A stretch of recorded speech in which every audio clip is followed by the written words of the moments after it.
trying to sit on my porch. You are listening to WRUULP, Savannah, Georgia, 107.5 FM, WRUU.org. We are Savannah Soundings Community Radio with Global Soul. You are now listening to Real Talk with B. Ash and Milani Joe.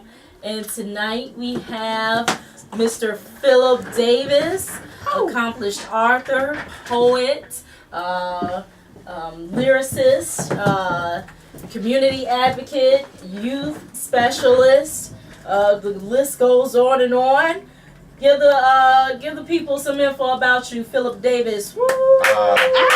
Thank y'all for having me. First off, you know what I'm saying, love to be up here with y'all two ladies on Real Talk. Anything Real Talk. Again, Phillip Davis, writer, author, poet, published author. Published my first book, To the Soul, Sincerely Love. That's out on Amazon. Open mic host. I host Creatively Crafted every other Wednesday at Stafford's Public House. That's right. Dang. And then we got the Savannah Spoken Word Festival coming up into this month with Spitfire for National Poetry Month. So April's going down pretty much. Hey, I like it. So tell us what's going on with the National Poetry Month in Savannah and the Savannah Spoken Word Festival. We taking over April. I didn't expect us to, but we did. We got open mics every week up until the end of April. April 23rd through April 29th is going to be the Savannah Spoken Word Festival hosted by Spitfire. And this year they have us assisting them, so definitely grateful for that. And that's like a legit week-long like events of poetry. Monday, Tuesday to Sunday we're going to be having something going on. I mean, you can check out the Savannah Spoken Word Festival page. You can check out Spitfire Poetry Group page. You can check out my page, Phillip Davis, the Indigo's page. You can find out everything you need to know about Savannah Spoken Word Festival, and I'm sure a lot of different poets around town are like sharing their pieces for National Poetry Month and promoting the arts and whatnot. Got you. What got you into poetry and creative writing? It kind of got into me. Explain that. I used to dabble when I was younger with writing, and I didn't really like think to go back and do it. It was just something that happened, and then I moved to Louisiana, and I found myself like in solitude, and there I kind of developed my passion even more for writing. I developed my style. Y'all are familiar with my little 23-second pieces. So there I kind of found myself as a writer, and I began to just push stuff out. I began to, like, I guess, express myself more freely and just become more comfortable with myself as a person to even become the writer I am today, I guess. What's your favorite theme? Love. Of course. Love. Pisces in the building. All day, every day. Why not? Yeah. So, To the Soul, Sincerely Love. What inspired you? Oh, yes. Here's the book, y'all. To the Soul, Sincerely Love. What inspired you to publish this collection of love poems, really? I had really had them in my repertoire for a while, and I felt like I needed a new medium to maybe share my work. And I never thought I'd put a book out. Anybody told me years ago I was going to put a book out, I would have, not me, I don't know. And so I thought, had honestly wrote about a good 800 of them. I was like, hey, I'm just going to pick my favorite 200, I think, and put them in a book and share those first, steps of my journey as a writer with the world. So that's really where that book came about. And it also, I say the biggest thing was to prove to myself that I was a writer, because now I can't say that I'm not a writer or a poet, because I legitimately have a book. So it's like motivation to keep going, but like a little milestone for me. So I like it. So what's next? More writing. What we working on now? I'm working on my second book, and in the back of my mind, I'm like working on another one. The book I'm working on now is going to be a collection of more poetry. I want to include some art. I'm going to have like a maybe 30 to 60 day like daily step guide in it as well, just to kind of get people through the day, affirmations, quotes, motivational whatnots. And then the book that I really want to put out that's like pushing itself to the front of my mind is a book to help men express themselves, because I feel like, y'all know I hate the phrase like man up. I hate that phrase with a passion. So that book, I think, is going to be like helping men understand it's okay to be emotional. It's okay to feel those feelings. It's okay to express them how you need to. Well, not need to, but in a better way that we've been groomed and raised to express our emotions as males. I'm sorry. So is males or is black males? Males and black males. Males and black males. Both, I feel like, equally are important. Like, definitely. I had that thought this morning on the way to work. Like, you know how Boosie has the song, "Y'all love my," but I can't say it. No, I can say that on the radio actually. Oh. Well, let me say my disclaimer first. That's helpful. So the viewpoints expressed in the following program are not necessarily those of WRUU, its license holders, or its staff. And the following program contains subject matter and realistic language that some listeners may find objectionable. Listener discretion is advised. I can say this word because, hey. I've been trying to get y'all on live. I finally got it going. Oh, okay. I tapped into the Wi-Fi here. So. But Boosie has a song, "Yeah, I Love My Niggas." And I was like, do men, especially black men, tell their friends that they love them outside of drunken Hennessy moments? I don't think they do as much as they should. I'm glad me and my friends can like say we love each other and like we proud or congratulate each other on the things that we got going on. But I think that is something and don't take this fully out of context. I feel like somebody will. But you know, like people say, "Man, I love you, no homo." Yeah. Like, why you can't tell your homeboy right. or your friend that's a male that you love him without saying no homo? Right. I Like, agree. why is it going to weaken you or make you less of a man to tell, your friends, agree. "I love you"? I agree with that. Yeah, because, I mean, we tell each other we love each other all the time. Yeah. And no one looks at us sideways. We don't have to say, "No lesbo," So, Not at all. I mean, other than openly expressing your emotions with your friends, with your peers, what else do you think that men can do to express themselves more? Like, what? Think about creatively crafted. How many men compared to women Perform. actually, yeah, and not just music, poetry. I have more female poets than I do like male poets, and I have more musically rapping lyricist males. I wouldn't say that so much because of, it may be a gender thing, but I'm just glad they're expressing themselves. But I do think there are a lot of male poets. There are a lot of female poets. I guess vices there isn't a lot of female rappers. And that will make me, I feel like gender comes into play with that because the world, I guess, won't accept a female rappers. Maybe women won't accept a female rapper. Y'all see what's going on with like Nicki and Cardi. I don't know why they can't share Why that. does that have to be? Because, and I'm not even I'm putting the point of blame to Nicki on that one. Because, did y'all hear the 2 new songs she came out with? No, they were. I heard one of them and it was trash. Well, one of them was trash, one of them was mediocre, but she was throwing blatant shots at Cardi, and I have sat there and listened to endless interviews where Cardi's like, "I have no beef with Nicki, it's made up," Yeah.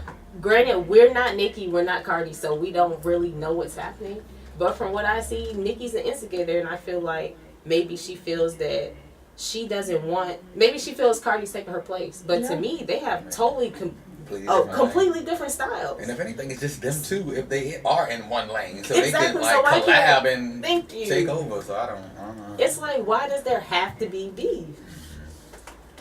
But when you think about rap now, and especially the rap industry, if you look at how the Migos and Cardi B have taken over the radio waves, just like Young Money did with Nicki Minaj, Drake, and Lil Wayne some years ago. There's only room for one group at a time. Junior Mafia was one group at a time. Cash Money Records was one group at a time. No Limit Soldiers was one group at one time. Like, you don't have multiple groups taking over the radio waves at one time. And so when it comes to those groups, there's only just one female in that group. And so they're going to make her shine, because even when Nicki posted up the text between her and Quavo, and she was like, can you squash this beef for me, because people thinking that it's an issue. Yeah. And he was like, I'm not going to get in the middle of that. You ain't my girl anyway. So it was just basically like, let's fight it out and see what's going to happen. But Migos benefiting a lot off of Cardi B. I believe it. So they are the rap group of the time right now. It's rough. It's a rough industry, It is. you know, but it is what it is. Either the executives make it that way, or society makes it that way. Oh, come out with well, yeah. Because the trash artists can put their trash song out. And if society like the trash, Lord, the trash gonna get played. Trash. So speaking of rappers, Savannah rappers, playing off that conversation, we actually had one of our first few sessions on this station with Smooth. Smooth. Why do you think Savannah rappers can't reach a certain level? I'm gonna be like brutally honest. Please. Go for I it. feel like it is two types of Savannah rappers. Okay. Go for it. And one type gets more support, and I love for anybody to support anybody, and I feel like the other half maybe has to struggle a little bit more. I don't want to like label anybody, but I'm black. Let's be real. I grew up on the east side of Savannah. The hood rappers got the support of the hood, but I think it's that mentality that they get caught up in that keeps them there. Yeah. And you gotta have a certain, like, you gotta have some business about yourself at some point. Some piece of your persona has to be able to go out in front of the complete public, not just for the hood. I mean, at that point, and they get lost right there, and it's like they pretty much top out before they even get to the top because of the lifestyle that they want to stay stuck in. The other half, I feel like it's pushing and doing the best they can, and I hope, and I'll put like Clay in that. I'll put Smooth in that. Who else? It's a lot of rappers. Dub, Ski, Bach. Dang, I usually see everybody, and I got a list. Keith, everybody, Yeah. and I feel like it's harder because we have to go a certain route. We are starting with trying to get that. I guess starting with that broader spectrum versus just, I guess, being in that hood life and being with that mentality. So we're trying to like reach more people, and it's gonna make it a little bit harder, and that success a little bit longer to reach. Is that indicative of Savannah? I hate to say, because I feel like the more we say it, it's gonna keep like perpetuating. But they say we got the crabs in the bucket thing, so one person don't want to help you succeed because you feel like it's gonna bring you down. So I feel like that, as much as I don't want to say is a true stigma, definitely keeps some of us back. When we could literally come together. I would love for everybody, all the local artists, hood, non-hood, I don't care, suburbs, Pool of Richmond, we come together and do a big local festival in Forsyth Park for free and get everybody out there and fill that park up. That'll put everybody on. And we do that. I take Can that. we? No. Can we? We can. Yeah, I'm talking to people about it. So I mean, eventually, hopefully, we can do something like that, and we continue to keep that going, and it grows. And I mean, we create our platforms here versus everybody saying, "Let's leave. I got to go to Atlanta to get on." No, let's build the platform and the stage here. But everybody leaves before we build a stage to get on and actually put ourselves out there. So we still trying to build a stage for ourselves here in Savannah. That, or either, I have this going on over here that's pretty successful, and you have this going on over here that's pretty successful. So rather than let's join forces and be great, I just want to be greater than you. Because one way I noticed that was with the Indigos Festival last summer. That was amazing. That was an amazing. It was a great venue. It was y'all had a great list of artists, and I feel like if more of the city could have come out to support that, it could have been amazing. You know, it was great, but I feel like the support, because there was another major event happening at the same time. It was like 3 of them. Okay, so we all had the 3. So, and that's another thing with us coming together, I guess, and figure out how we can coordinate with each other. So, I mean, if we can imagine, like even Mo talked about it when we worked on it back then. Let's try to see if we can collab with the other groups so we can be more effective. Because that festival was for like getting items for back to school. So it wasn't about anybody getting exposure. So if we would have had those 2 or 3 events come together, that's more supplies for the kids and us being extremely effective for the community. So I think we need to work on like cooperative efforts. It's coming together. I'm not gonna act like it's not, because I wouldn't be the Phillip I feel like I am today without the people that I surround myself with. And the unity is there. We just gotta tighten that thing a little bit more. Yeah, harness it. So speaking of supporting the youth, you do a lot for the youth. So go ahead and expand on, your contributions. Unfortunately, it was a sad day. It was a joyous but sad day. Today was my last day with the semester with the Deep Center. And the Deep Center does programs where they go into underprivileged schools. And we mentor the young writers there and keep that passion alive and show them that they can and do have a voice, and they should share that voice. And they do matter, and their stories matter. And I love reinforcing that. And the beautiful thing about that is, while teaching them, I was teaching myself, because working with them and the lesson plans we had to draw up like helped me become a better writer in this like last 2.5 months. What else? Camp Explore. We did Camp Explore last year, and that was with 21st Century and Molly and Tim King. Loop It Up, shout out. And that was a STEAM-based program that they did every third Saturday of the month, and they had different professors, educators, artists, writers, any volunteer that would just come in to kind of just show these kids something different that was from what was in school. Because again, I feel like they taking like arts completely out of school. It's just like piece by piece, test and false history.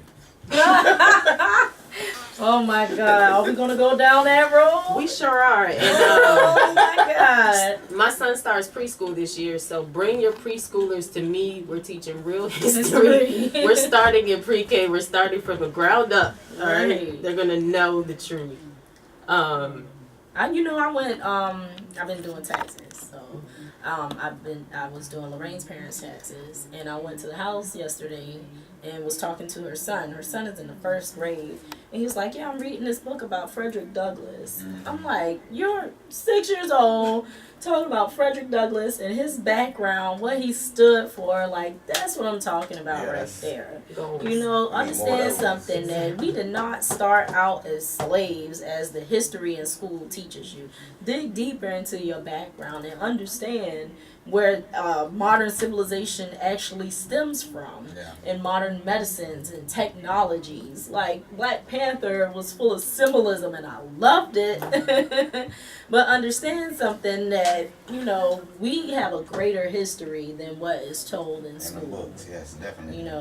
And even when it comes to Martin Luther King, they don't tell the full history. They try and give you the history of the civil rights era, of the calm Negro, the turn your face and get slapped on the other cheek and hose down, and we still gonna sing songs and try to integrate and be peaceful. And they don't talk about Malcolm X, and they don't talk about Huey P. Newton. They don't really give you the real origins of the Black Panther Party. One of my co-workers, she had no idea the origins of the Black Panther Party. She was like, "I thought it was a terrorist group." Girl, like, people didn't even know who Nat Turner was when the movie came out, and still don't, because they don't see it. Still don't. You'd be surprised how many people don't read. I think that's another reason I put a book out. Get a book back in people's hands. Right. Man. Straight up. I had to do some more research on the Black Panther Party when I wanted to dig a little bit deeper, just to find out how heavily they were involved in the community and getting out there and doing what the government wasn't doing for the community. You know what I'm saying? I think I saw something where they like got doctors and nurses and started like a community pharmacy for the people that couldn't afford medicine. Exactly. The Black Panthers started with. They did. Yeah. Matter of fact. Yes, that's it. Okay. Yeah, look, women, infants, and children, getting all the groceries together and all the, nutritional supplies together for young mothers and babies who couldn't afford it.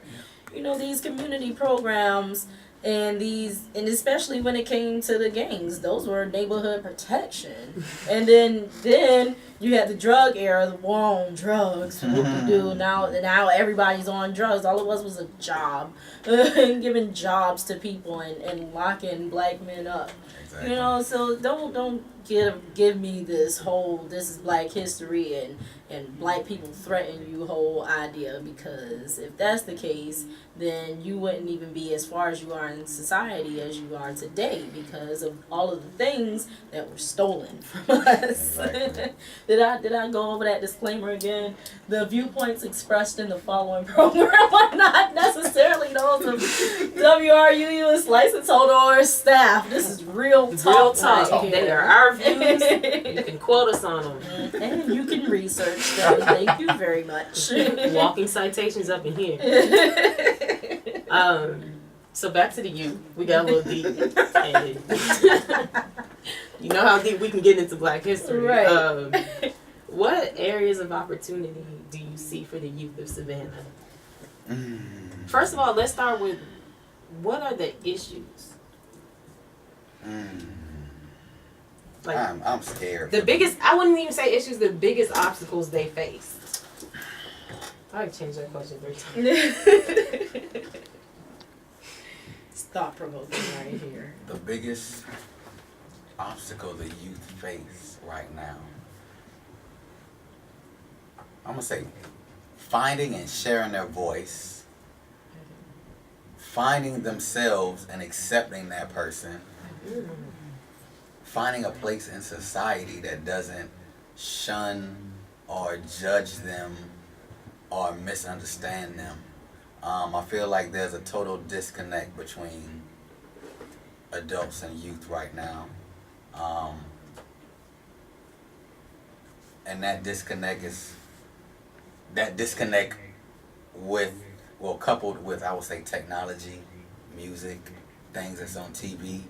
I know growing up as a kid, I didn't have a phone until like 9th grade and still had rules and regulations on that. And now kids got better phones than I do, and they FaceTime in their class. And I think we need, as we give them, I don't want to put them on a leash or anything, but I think we should give them more freedom. But with that freedom, teach them that discipline and teach them boundaries. Right now, I feel like they just running wild, man, with no guidance, and parents are becoming younger. So, they growing up side by side. The parents cutting on whatever they playing in the car. The kid hear that. They not telling them, hey, don't be singing this. Kid go to school, they singing that. Lord, I'm staying with teachers right now because teachers is going through it in some schools that I've been to. And I just feel like we need more support from parents, the community, and we just need to sit down and talk to these kids. We need like real discussion. We need real talk with these kids and with these parents. Go back to that comment though that you made about some schools that you've been to, because I think that plays a crucial role in our youth specifically.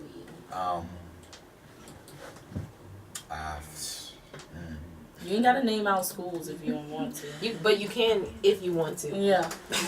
Feel free. I grew up on the east side of Savannah. So it's some schools on the east side of Savannah, some schools on the west side of Savannah. I don't even got to go outside of them two sides right there, just the inner city. I went to Hubert, and it wasn't perfect back then, but thank God I feel like it's not what it is today. I don't know how I would survive. Some of these kids got like tough skin with all the bullying and going on. I went to Hubert, and it wasn't bad, but now it's just like, It wasn't as bad. Like, Man. the bullying wasn't as bad when we were in school as it is now. Like, Well, there But- also weren't as many options. You have cyberbullying now, Yeah. like out of control. and the thing is, and I feel like this is another thing, and I feel like what's the word I'm looking for? I relate to this more so because I had friends that did this, but I know where it came from, even talking to those friends. But growing up, even it's a saying that people say like, oh, if I can't check you, we're not friends. Growing up, we check each other, whatever. And I know growing up, my people would be like, oh, you too sensitive. We just messing with you, this, that, and the third. Or I used to make my my blood boil. Like, I and think so it still does a little bit. kids today in school, like when I work with them, they hit each other, they talk about each other, and I'm like, stop hitting each other. Don't talk about each other like that. We're just friends. This is how we play. And I'm like, if y'all are friends, don't do that. Like, love each other. Like, be compassionate with each other. You don't have to hit each other to be friends. You don't have to talk about each other to prove y'all friends. Like, have fun with each other. Like, do stuff friends do. Like, you don't have to be mean to be a friend. And they do a lot of that in school, and then that translates into, you don't know who's getting bullied or not, so we in there trying to figure out, are y'all friends or do y'all really hate each other? Yep. And then they're like real live people like getting bullied. And then you find out the bullies are being bullied. So it's like A cycle. a huge cycle. And I mean, it started at home. I feel like we need to start it at home. Once we start it at home, we get into these schools and reinforce this. We need school systems to back these teachers instead of like coddling the parents and the kids.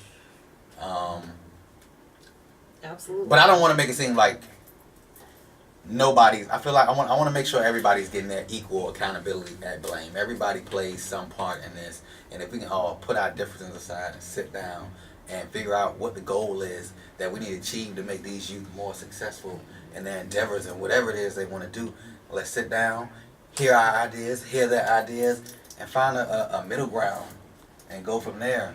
And put arts back in school, man, and stop just shoving a book in these kids' faces. Matter of fact, I'm gonna say this really quickly. Go for it. No, go for It's it. that what is it? It's where they say I'm gonna mess this up, but y'all gonna get it. Where they say so you got a monkey and a fish, and the teacher's teaching the class how to climb a tree, but the fish can't climb because the fish doesn't learn the same way the monkey does. Okay, Yeah. I get where you're going with this. I can't remember exactly how it go, but I'm trying to like give it to you the best way I got. I get what So you I think also we need to like, schools are becoming like factories in the classroom, and Yeah. we're like just here's your notebook, here's your pencil, here's your notebook, here's your pencil, versus trying to figure out how these kids learn, because some kids learn differently. So I think we need to like take some steps back and rework this educational system with these youth and figure out how we can be more effective. I agree. No, because what I want to say is going to be long and it's 9:30.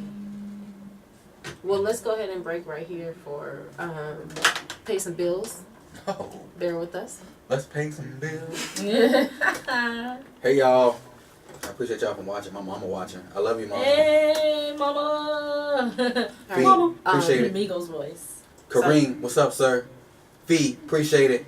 Myron, appreciate it, sir. Gina, I see you.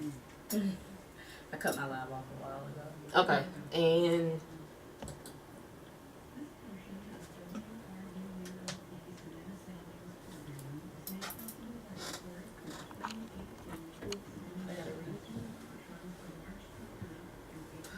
That's all. 15.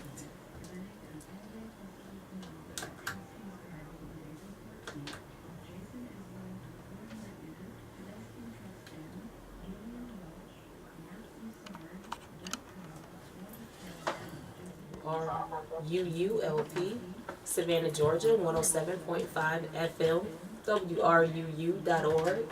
We are Savannah Soundings, community radio through Global Soul. There goes my notebook. We're back with Phillip Davis. Woo! Okay, yeah. So, getting back to where we were as far as getting the arts back in the school and really meeting kids where they learn. We didn't have this shift in a standardized education until, God, when was he in office? Like 2000, when they implemented the No Child Left Behind Act. And that's when they really started focusing on standardized tests and Common Core curriculum. And it was really watered down and very generic, and it was a detriment to a lot of our children, especially for our minority schools, based schools, because they don't have the resources already, and that's a whole nother path we'll be going down later. But they already strapped for resources, and then you get these teachers in there with these incentives that if you teach here for 5 years, then we'll boost your salary up after the fact. And even Tia was here last week saying the same thing. Like, I wasn't really there for the kids.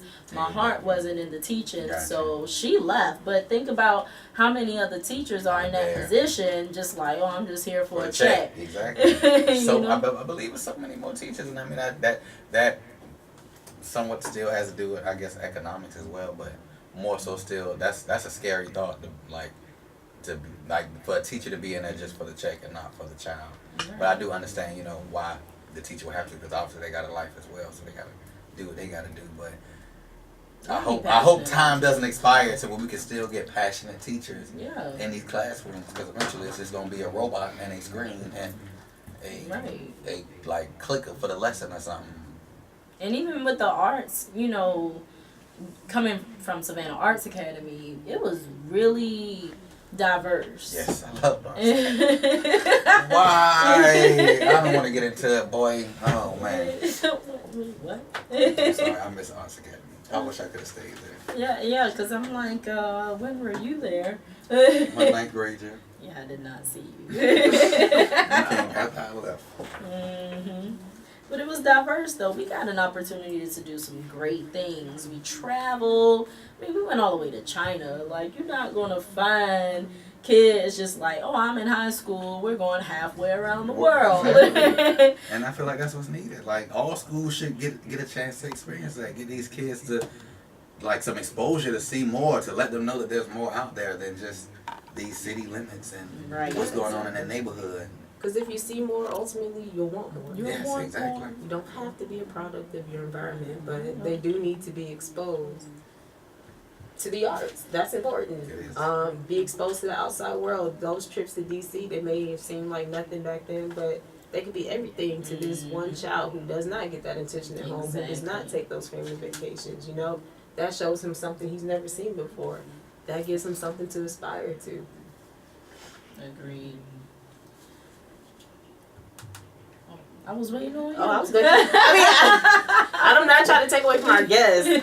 I'm going to keep it brief. So, with Deep Center, what are y'all working on next? I know we got Deep Speaks. Deep Speaks is coming up May 6th at the Yamacraw Performing Arts Center. Yes. Deep Speaks, please come out to that. The children that we work with this semester, I was at Hubert and Mercer, and there are plenty of other schools that are going to be out there as well, and those kids are going to be represented as well. And they will receive their books from the writing that they publish with Working With All of Us. And I think that's going to be an amazing event. And Deep has been doing this for so long, and I wish I knew about them like years ago, like getting these kids published. I would have been crazy excited to be published in middle school. So I think that is like an amazing thing for these kids, especially kids that's aspiring to be an author. Like, I don't even know if I can put that into words, how, like, I think amazing, and just, I'm getting, like, speechless. So speaking of Chatham County Public Schools, we have Ty Whiteley running for school board president. Elections coming up in May. Emphasizing the importance of prioritizing our students over politics. So how deep, which, we totally support Ty, we had on the show a few weeks ago, how deep embedded do you think politics are in Chatham County schools?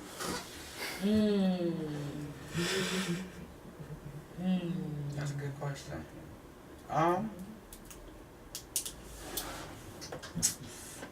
What have you? Well, I know my answer, so I'm gonna have to say yeah, probably, because I feel like right now somebody's trying to save their own ass, and so that's what it's trickling down. It's like, well, let's set these in place.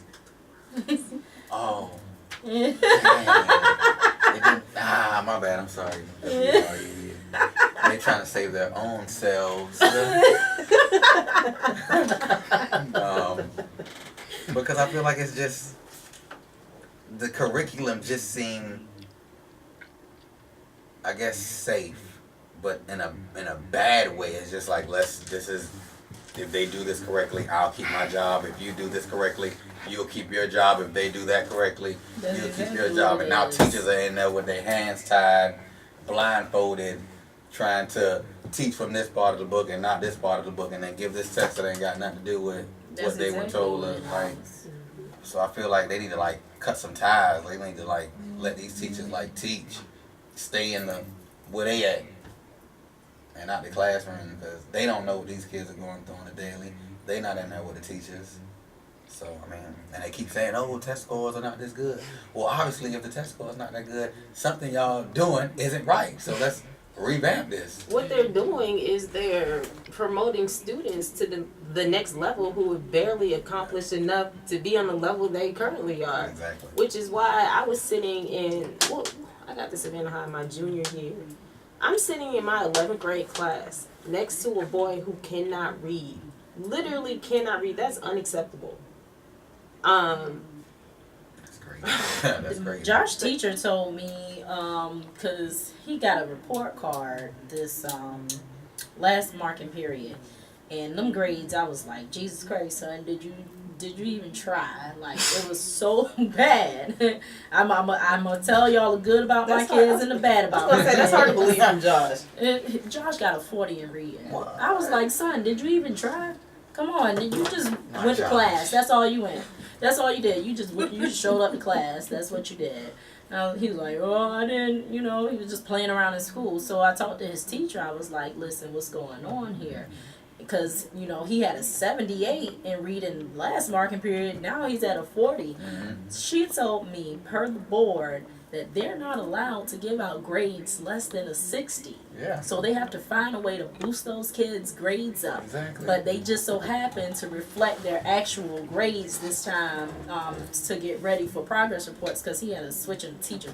We ain't going to even talk about all of that. I just don't recommend Ala Hope. But... But they're not allowed to give less than 60s to these kids. So I'm like, well, how can you gauge their level and how you need to teach them? Okay. You cannot. You just inflating their grades so no child gets left behind. It's about the numbers. Yes, that's all it's about. The kids. That's all it's about. That's all it's about. And the better the grades look, the more funding you get. To That's do it. what? Pay the people that's not in the classroom. Exactly. It's just disheartening because at the end of the day, it's like, what are we sending our kids to school for? They're not learning anything relevant. They're trying in a lot of schools in Georgia now, social studies is considered an extracurricular. It's not required. It's not required until middle school. I learned that the hard way when Josh was in 3rd grade and we moved back down from St. Louis, and he was learning supply and demand at in the Parkway School District in St. Louis, and then we get down here and he's just watching videos all day, and I'm like, what's going on with science and the social studies? His teacher's like, see, we're not required to teach that until middle school. Yeah. I was like, so y'all just not gonna do it at all, huh? Okay, got you. You ain't required to do it, you ain't gonna do it. Okay, cool. So now we got to go through. I haven't seen a science fair project at all. We were doing science fair projects in 4th grade. That's very true. I haven't seen a science fair project. What do you yet. call the Triptychs. boards? Yes. Oh, not a triptych. I used to pride myself Yes. in my organizational Design thing. a triptych? Everything Oh, man. was lined up. What? I used to make sure I had my little The clear folder. hypothesis. What? the problem, the Dang. research. So are there any more? Do they still? They gotta do science fair somewhere. If they do, it's for upper middle school or high school. I don't even know if they do it for high school. High school, they're pretty much just showing up if they even do that. That's ridiculous. But that's where it starts. I mean, it starts at home always. Always. Spring back to what you said, Phil. But also, we need passionate teachers. Now, I'm not going to say we had passionate teachers during our passionate time. teachers and diverse and well structured curriculum, because the Georgia curriculum now is not what it used to be, not at all. I'm very displeased with Georgia's curriculum based on what I know these kids can learn. Yeah. You know, I don't feel like I need to pay an extra $8,000 to $10,000 a year on top of the property taxes that I pay for the school system already for my kid to get a great education. You think Why they should be can't like that? giving those out, because a better education would be like a better society. But it's like it's coming down to. You don't think so? Phil, you are on the money. I just don't have time for that conversation today. It's like we are intentionally keeping our society, At a level. below a certain IQ. Exactly. You know, and I feel like they're doing it in Savannah specifically because our population is majority black. So you keep them at a certain level, like, oh yeah, we got new jobs, but then they're all housekeeping jobs, or they're all some sort of $10 an hour job, and you're increasing rent to $1,000 a month for a 2-bedroom, 1 bath on the east side where I hear gunshots every night. You got to be out of your mind. If you think I'm about to bust my butt to do that, no, come on, let's be serious here. No, so you got to give them some sort of educational incentive. Savannah Tech is doing great things with their manufacturing programs that they have, and I can't remember exactly which one it is. I can't remember the name of the program, but I think you like paint planes or something like that. You get a certification there, and you go straight to work for Gulfstream.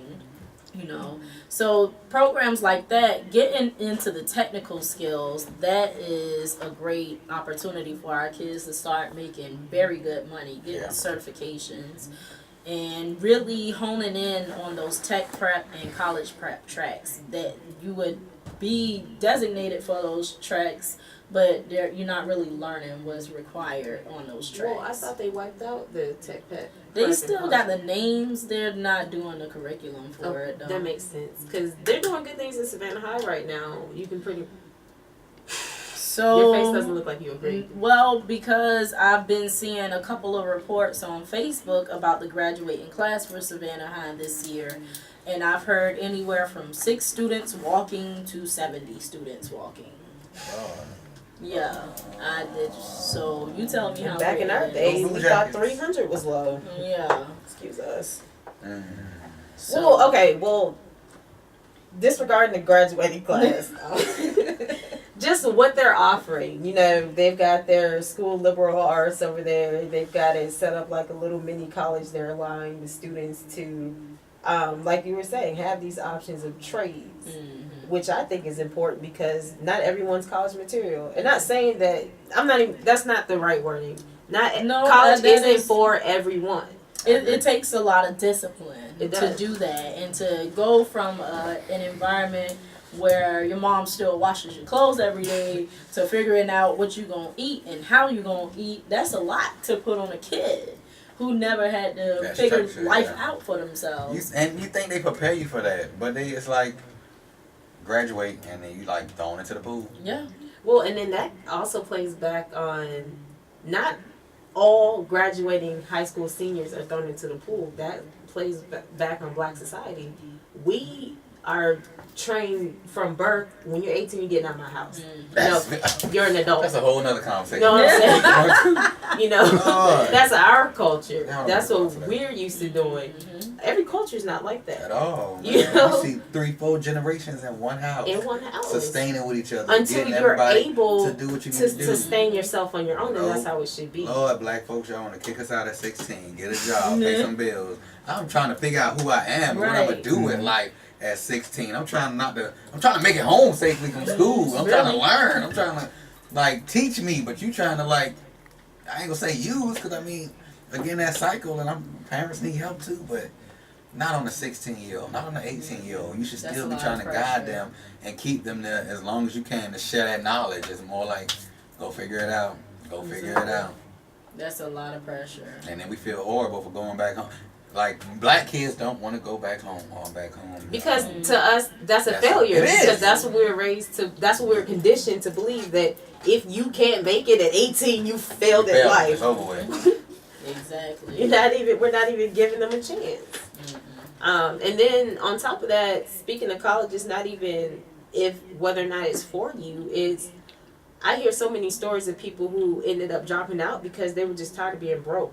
You know, they had nothing. They don't have parents that can send them hundreds or thousands of dollars to sustain. Yeah. They got to get a job. Now you can't focus on your classes. You know, it takes a lot. So that family support is everything. You can't just throw your kids out at 18. Give them till at least 21. I think 21 is a fair age to be able to be a sustainable adult. Now, college, granted, graduation or something. I mean, yeah. Even if you do work, like I don't feel. So my grandparents are a little different.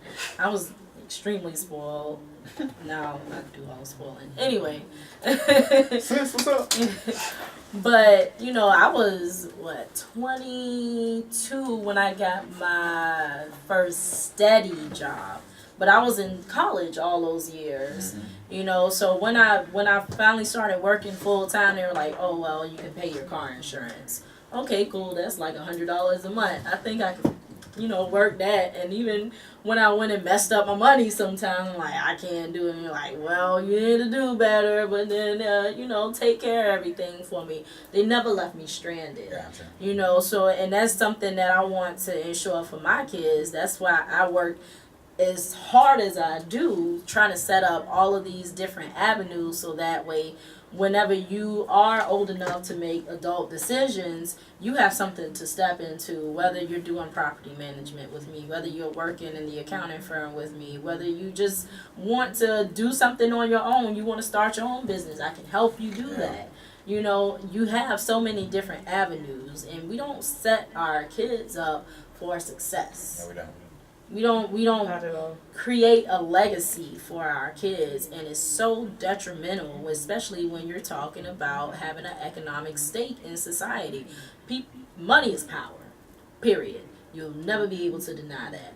Money is power, and we lack on our power because we don't have the money. We can be one person rich right now. We don't have any way to set up a legacy for our kids. We don't know what wills and trust are to create estates for our children. We don't have benefits. We barely have life insurance policies. GoFundMe. If I see another GoFundMe, I'm going to lose exactly. it. You know, and I was talking with somebody about that the other day. Like, life insurance is very cheap.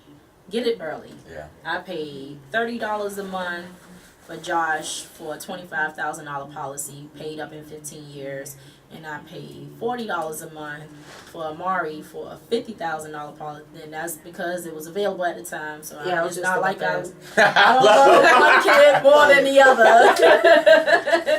That was just what was available at the time, and both of those are 15-year pay-ups, $40 and $30 a month. That's chump change. That's gas money. That's very true. Right there. Solo say black children inherit dust. I feel like we live in generation to generation. It's like, all right, boom. My mom and dad ain't made it. It's on me. Yeah. If I don't make it, it's on my kids. It's like we need to. It's gonna take somebody in that generation or that one generation itself. Me, you, us, come together and getting ourselves together with each other so that we can build that and invest in our families and ourselves so we can pass that on to our kids and they can continue that, because paycheck to paycheck, generation to generation. It's not the move. And that also springs back to exposing our kids to other things. Expose them to art. Stop pushing our butt kids into sports. Everyone's not going to make it, all right? Lord, Y'all know the stats. hard to get. I was literally just thinking about that. Like, it is like, that's it. Sports. Yeah, but I need a basketball in your hand perfect your jump shot, get that me. touchdown. You know, that's not what it's all. And really, those are two of the lowest paid sports in the industry. Baseball players have no caps. Soccer. What? They balling with the baseball Yeah, they don't players? have any caps in baseball. They get They're balling. major moolah, and they True, barely so. even do any work. True, sis. And they gonna strike out and sit back on the bench and call it a day. Wait, are people saying stuff? Oh, my sister said, you always want your kids to do better than you. That is very true. I feel like people just throwing their kids out there. And Solo said, restructure our mindset of money and family, then community. Agreed. And oh man, that was another thing I was thinking about earlier. Like, our family structure is just so, I don't know. I wouldn't even say like culturally, like, because when I see like solid black families, I'm like, you know, we have our own culture, we have our own way of communicating with each other. That's not it. But when I see black families, like, and I see the parents hindering their children, that's what really irritates me. Like, no, I don't, you can't do that. You don't know how to do that. Like, we don't even have the patience to teach our children certain things. My grandmother fusses at Josh all the time about the dishes. I'm like, well, he gotta learn. He use up all my dishwasher liquid. I'm like, well, he just gotta learn, you know, but he gonna do it because number one, I said so. But you know, we don't start out knowing things. We have to have the patience to teach our children, you know, and we have to want to learn stuff with our children as well. We have to take interest in some of the things that they're interested in. Yeah, that's true. That's very true. We got to make time. At 18, it don't stop. You don't stop being a parent. Like, if anything, that's when you can actually like have those deeper conversations after that. Like that, I feel like that's when the bonding really begins. Starts. Like, you raise them, yes, you take care of them, but at 18, it's like, all right. Let's talk about some real stuff. Let's talk about credit, like you said. Let's talk about wills. Let's talk about life insurance. Yes. Let's talk about what you want to do, whether it's college or not. You know what I'm saying? Don't live my life for me. Live it for you. What are you interested in? Let's talk about banks. Let's get you some accounts set up. Right. Instead of just checking the savings. Because I'm learning there's so many more other bank accounts. Oh, yeah. Money That market accounts. You know what I'm saying? And that's things we don't learn. That we should be learning in school. Also. But I ain't gonna say that. Well, I mean, basic things like, oh my God, Back back in my retail days when I had to go over these, I'm looking at these applications and these resumes, and I'm using air quotes because I cannot call these resumes. It's ridiculous. We learned to do that our senior year. We had Miss Reddy. Yes. She sat us down in English class. We had to come up with a perfect resume. You will get an F in that class. There was no Straight what up, have to get a though. 60 back then. But they don't have basic life skills. And then they're not learning it at home because parents are so busy trying to work to buy them what they want to keep up with everybody else. True. And you're working so much you're not at home. True. Or you're out worried about whatever. You're still trying to have your life. Mm-hmm. So we need to put the focus back in these kids. That's the only way they're going to be successful. You got to teach them at home. Yes. You have to teach them basic life skills. If you don't know how to write a resume, go find somebody who does. These kids are turning in these stuff. I used to judge people based on your resumes. If you can't spell, you can't even use spell check. Why do I want you in the store counting my money? I'm wasting my time. Straight up. I need your objective. All that I need your basic. I would prefer a cover letter, but you know that's just asking way too much. You asking way It's too much. You're asking way too much. I'm not doing no cover letter. That's a lot. Oh my God. Yeah, we gotta get back to the basics in school, and arts is a basic. Super. At some point in time, they wanted to classify it as a superlative, and it's not. It is a basic, especially when you're talking about black culture, when we're rooted in music and arts and culture and writing. You know, this is what we are. We cannot deny that side of us. We're born with rhythm. We're not all born with rhythm. It's okay. But we all have certain talents. You know, maybe if your mom didn't name you